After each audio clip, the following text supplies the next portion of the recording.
Les recherches des victimes coincées sous les décombres se poursuivent à Gaza.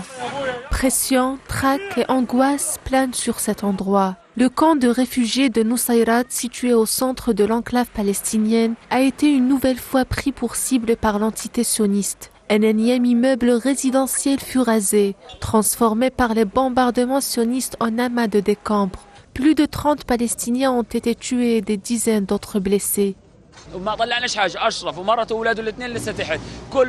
Nous n'avons pas encore pu sortir ma famille de là. Mon frère Ashraf, sa famille et leurs 2 enfants sont toujours sous les décombres.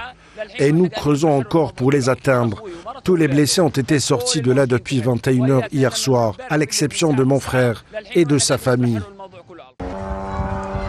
Les conditions humanitaires deviennent de plus en plus inhumaines pour les Palestiniens de Gaza. L'assaut continu des colons sionistes dans toute la bande de Gaza a eu un impact humanitaire massif sur les civils et le personnel médical. Les habitants de ce quartier, qui peinent à subvenir à leurs besoins de base à cause de la fermeture continue des ponts de passage de Gaza, ont vu leurs maisons se transformer en tombes.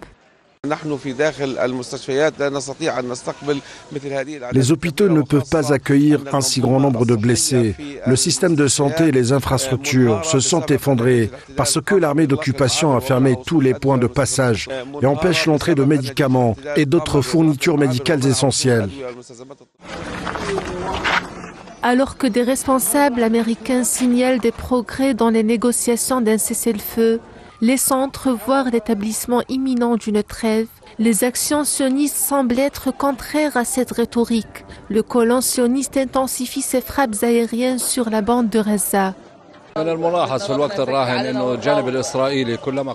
Nous avons remarqué une tendance. Plus nous nous approchons d'un accord, plus les attaques israéliennes deviennent intenses.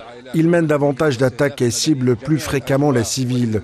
Tout cela se produit alors que les discussions dans le monde arabe et parmi la communauté internationale suscitent l'optimisme.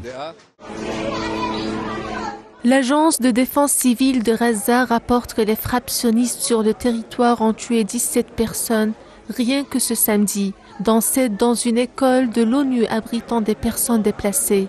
La situation n'est pas prête à changer, sauf si les pourparlers et les négociations passent le cap des paroles et que la communauté internationale impose le cessez-le-feu à l'entité sioniste.